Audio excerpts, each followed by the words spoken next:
So hello guys, most welcome back to our YouTube channel Gyan with Sachin. तो दोस्तों, आज के इस कंप्लीट वीडियो में हम बात करने वाले हैं बीटीयूपी के रीचेक फॉर्म के बारे में कि बीटीयूपी का आखिर रीचेक फॉर्म कब तक आएगा। जैसा कि ऑलरेडी आप सभी को पता है कि 15 जुलाई को आप सभी का जो रिज़ल्ट है वो फाइनली जारी कर दिया गया और बीटीयूपी का रीचेक फॉर्म यानी रीचेक किसको डालना चाहिए, रिवैल्यूएशन किसको डालना चाहिए, उसके बारे में भी बात करेंगे और बात करने वाले हैं कई सारे कॉन्सेप्ट के ऊपर रीचेक के। तो एक वीडियो काफ़ी इन्फॉर्मेटिव रहेगी और बीटीयूपी के रीचेक को लेकर के जो कई सारे मिथ्स होते हैं उन सब के बारे में बात करेंगे, नंबर घटने और बढ़ने को लेकर के और किन किन को रीचेक फॉर्म अप्लाई करना चाहिए। तो इस वीडियो को अगर आप लास्ट तक देखेंगे और कितने % बच्चों का रीचेक में बैक क्लियर हो जाता है उस टॉपिक के ऊपर भी थोड़ा चर्चा करेंगे। तो वीडियो हो सकता है कि 4-5 मिनट की हो, लेकिन आप सभी के लिए काफ़ी हेल्पफुल होगी।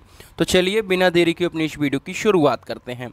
देखिए, सबसे पहले हम टॉपिक के ऊपर बात करते हैं कि किन को रीचेक का फॉर्म कराना चाहिए, यानी किन को रीचेक कराना चाहिए, किन किन बच्चों को रीचेक कराना चाहिए। ध्यान से सुनिएगा। एक तो ऐसे बच्चे हैं जिनका 1 और 2 बैक है, ठीक है, यहाँ पे लिख भी देता हूँ, थोड़ा समझ में आएगा। फर्स्ट ऐसे बच्चे हैं। सेकंड एक ऐसे बच्चे हैं जिनकी वाईबी है, ठीक है, और कुछ ऐसे बच्चे होंगे जो क्वालिफाइंग मार्क्स में होंगे, मतलब 1-2 बैक या ये 2 क्राइटेरिया ज़्यादा है, ठीक है। अब देखिए होता क्या है कि जैसे आपकी जो कॉपी है किसी टीचर के पास गई है, ठीक है, पहली बार जब कॉपी चेक हो रही थी, ठीक है, क्योंकि आपको पता है ऑनलाइन चेक होती है, स्कैनिंग करके जाती है, उस पर कोई टिक वगैरह नहीं लगता है, सीधा आपका नंबर फिलअप होता है।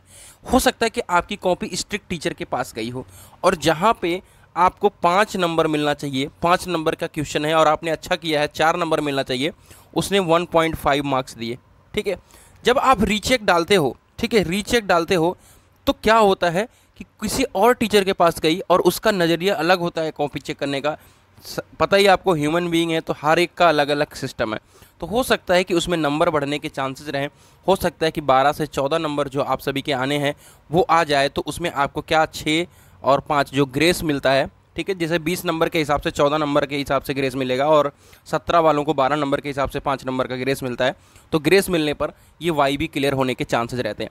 मतलब वाईबी वालों को, अगर आपको ऐसा लगता है, जैसे क्या होता है कि बहुत सारे बच्चों की 8, 9, 10 बैक हो गई है ना, तो लेटरल एंट्री वगैरह वालों की, उनको तो कहना नहीं कहूँगा, अपने हिसाब से वो समझेंगे।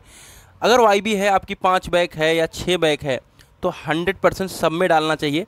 और 1 और 2 बैक जिसकी है, ठीक है, वो इस चीज़ को श्योर करें, उस चीज़ के श्योर करें कि आपका जो भी बैक है, ठीक है, उसमें आपने कितना अच्छे से किया है। लगता है कि आपको आएगा, मतलब निकल जाना चाहिए, या लगता है कि आपकी गड़बड़ कॉपी चेक हुई है, तो डेफिनेटली रीचेक डालना चाहिए, क्योंकि हर एक का अलग अलग नज़रिया है, ठीक है। तो अब दूसरे टॉपिक के ऊपर हम बात करते हैं कि क्या नंबर ज़्यादा बढ़ने के चांसेस हैं। भाई 13 से 33 भी हुए हैं, ठीक है, 13 से 33 भी हुए हैं। आपको पता होना चाहिए, पिछले 4 सालों से मैं यही कर रहा हूँ यूट्यूब पे। आपके जब पॉलिटेक्निक के फर्स्ट ईयर में आया तब से यही आप सभी को दिखा ही रहा हूँ। 420 टीचर को क्या किया गया था, डिबार किया गया था। क्या किया गया था, डिबार किया गया था। जब 13 से 33 नंबर हुए, किसी की 11 से 21 हुए, किसी 21 से 3 हुए, फिर से एक बार कॉपी चेकिंग हुई थी, रीचेक की। याद होगा आप सभी को, बहुत दिन पहले की बात है। अगर जो नए बच्चे उनको नहीं पता है, 3rd ईयर वालों को पता होगा मे बी, या पास आउट जो हो गए, ठीक है। तो इस तरीके से आप कॉपियाँ ठीक चेक हो रही हैं, लेकिन कहीं ना कहीं टीचर की जो मानसिकता है चेक करने की वो अलग है, इसलिए थोड़ा सा आप रीचेक डालोगे तो सही हो जाएगा।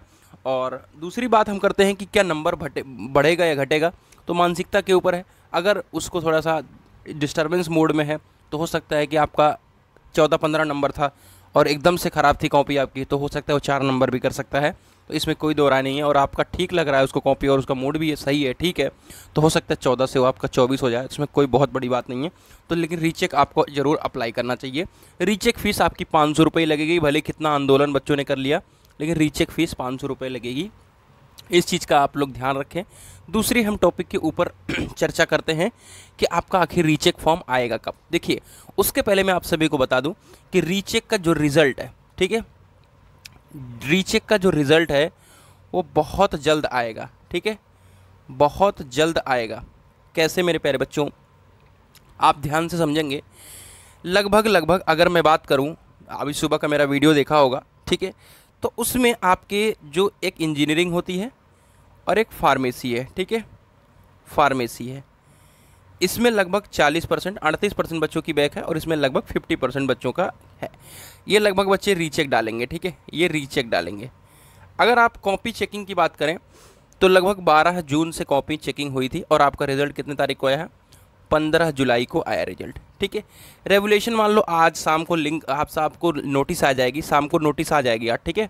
पूरी उम्मीद है आज भी दोपहर और शाम तक नोटिस आ जाएगी, ये जितना मुझे जानकारी है। जैसे ही नोटिस आएगी, लोग बच्चे टेलीग्राम चैनल को नहीं ज्वाइन कर सकते, टेलीग्राम चैनल को ज्वाइन करके रखो, वहाँ पे सबसे पहले मैं अपडेट दे देता हूँ, ठीक है, किसी भी प्रकार की। बाकी कैसे फॉर्म भरना है वो सारी चीज़ें मैं आपको भी इसी वीडियो में थोड़ा कंटिन्यू करूँगा, तो ध्यान से सुनिएगा।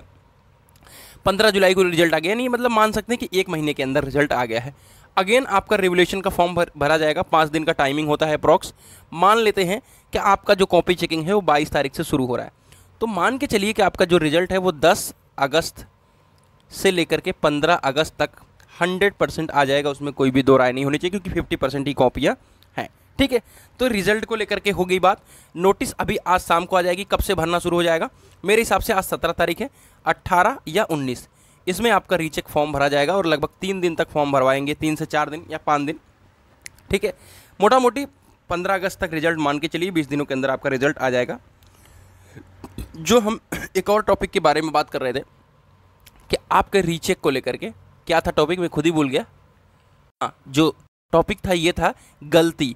होती क्या है कि सभी बच्चे बार बार गलती करते हैं, फिर बाद में मुझे मैसेज करते हैं, ठीक है। देखो गलती ये नहीं करनी है आपको, क्या नहीं गलती करनी मेरे प्यारे बच्चों। उसके पहले मैं बता दूं कि जितने भी 3rd सेमेस्टर और 5th सेम मैकेनिकल वाले हैं, ठीक है, हम क्योंकि मैकेनिकल को ही गाइड करते हैं, तो ज्ञान विद सचिन ऐप जो है हमारे, उस पर जा करके अपने नोट्स को ले लीजिए, क्योंकि जो तैयारी नहीं करोगे भाई ऐसे ही परेशान रहोगे। सो तैयारी आप सभी अच्छे से करें, जिससे बैक वगैरह ना आए। मैकेनिकल वालों को बहुत अच्छी तरीके से सभी क्वेश्चंस बताते चल रहा हूँ, बहुत सारे बच्चों का इसी तरीके से क्लियर हो जाता रहता है। अभी गोरखपुर गया था, बहुत सारे बच्चे मुझे मिले भी थे, ठीक है। तो अच्छा है, अपना नोट्स वगैरह ले लीजिए, अपने फाइनल ईयर के बच्चों से भी पूछ लीजिएगा, अपने सीनियर पास आउट से पूछ लीजिएगा CNC वगैरह की क्या हालत थी। जिनकी बैक आई है अलग बात है, किसी की बैक नहीं आएगी। 10 क्वेश्चन बताया था, आप प्रीवियस ईयर मतलब पेपर जो हुआ है उसको भी देख लीजिएगा, और मेरी वीडियो 10 क्वेश्चन सेम एक्यूरेट आ गए, बच्चे एकदम से परेशान हो गए, है ना। तो वो अलग बात है, अपना नोट्स वगैरह ले लीजिएगा। इस बार मैं हाईलाइटेड कर दूंगा क्वेश्चन कौन कौन से आंसर अब की बार आपके एग्जाम में आने वाले हैं, उसके लिए आप सभी देखोगे नोट्स में तो काफ़ी हेल्प मिलेगी। बात करते हैं गलतियों की। तो गलती ये है कि ऑल सब्जेक्ट 1 टाइम सेलेक्ट, मतलब कहने का मतलब ये है कि सभी सब्जेक्ट को एक ही टाइम में सिलेक्ट करो। होता क्या, एक बच्चा एक सब्जेक्ट सेलेक्ट करके फॉर्म सबमिट कर दे रहा है, गलती हो जाएगी, ठीक है। जितने सब्जेक्ट में फॉर्म डालने हो एक साथ ही सेलेक्ट करें, वरना आगे नहीं हो पाएगा, ठीक है। दूसरी बात ध्यान में ये रखना है आप सभी को कि बहुत सारे फर्जीवाड़ा, ठीक है, फर्जीवाड़ा घूम रहे हैं, ठीक है, फर्जीवाड़ा वाले घूम रहे हैं। तो हो क्या रहा है मेरे बच्चों, कहेंगे 2000 रुपये दे दो, ठीक है, आपकी क्लियर हो जाएगी। तो भैया इन सब के चक्कर में मत पड़ियो, पैसा तुम्हारे पास ज़्यादा है, दे देना, कोई दिक्कत नहीं। 10,000 उठा के दे दो किसी को, कोई चेक कुछ नहीं करा पाएगा। रीचेक तुम डालोगे, पैसा तुम खर्च करोगे, क्लियर हो गया तो कहेंगे नहीं भैया हमने क्लियर करा दी, और नहीं क्लियर हो गया तो तुम्हें ब्लॉक रखेंगे। और कई सारे ऐसे यूट्यूब चैनल वाले हैं जो इतना गंदा काम कर रहे हैं। वो यूट्यूब चैनल वाले नहीं है, मतलब अच्छे टीचर नहीं हैं, अच्छे लोग नहीं हैं, वो वैसे 1000-2000 सब्सक्राइबर वाले हैं। बस बच्चे क्या होता है, गलती से वीडियो इंप्रेशन में आ जाती है, चले जाते हैं, फंस जाते हैं। और फेसबुक पे भी इतना गंदा काम हो रहा है, और ऐसे ही डाटा निकाल करके बच्चों को परेशान किया जा रहा है ना। तो कृपया करके इन सबसे आप दूर रहें। जितना लोग मुझे प्यार करते हैं, जो भी मुझे 10,000 15,000 बच्चे हमेशा देखते रहते हैं वीडियोज़ को, कृपया करके भाई इन सबसे आप बच के रहें, मैं यही विनती करूँगा। दूसरी बात करते हैं कि जैसे आप फॉर्म फिल करोगे, ठीक है, जल्दीबाजी मत करा फॉर्म में। फॉर्म के 24 आवर्स बाद फ़ीस जमा होगी, फ़ीस, और फिर उसके बाद 24 आवर्स के बाद ही रिसिप्ट। अब होता क्या है मेरे प्यारे बच्चों कि जैसे 24 घंटा हुआ, पढ़ने में तो इतना दिल लगाते नहीं ये लोग, लेकिन ये 24 घंटे का दिल बहुत लगाता है। जैसे 24 घंटा हुआ, सर फीस पेमेंट नहीं हो रहा है। भाई 24 से 48 घंटा हो जाने दो, 36 घंटा हो जाने दो, आराम से करियो, कोई दिक्कत नहीं है। रिसिप्ट नहीं डाउनलोड है भाई, 48 घंटे हो जाने दो, समय के अंदर तुम्हारा सब कुछ हो जाएगा, ठीक है। तो ये आप जल्दीबाजी ना करें। तो ये थी एक कंप्लीट वीडियो जो कि रीचेक के ऊपर मुझे लगता है कि बहुत अच्छी तरीके से मैंने समझाने की कोशिश करी। तो कैसी रही वीडियो कमेंट करिएगा। मिलते हैं एक नई वीडियो के साथ, तब तक के लिए bye bye, take care, love you all, take care my dear friends.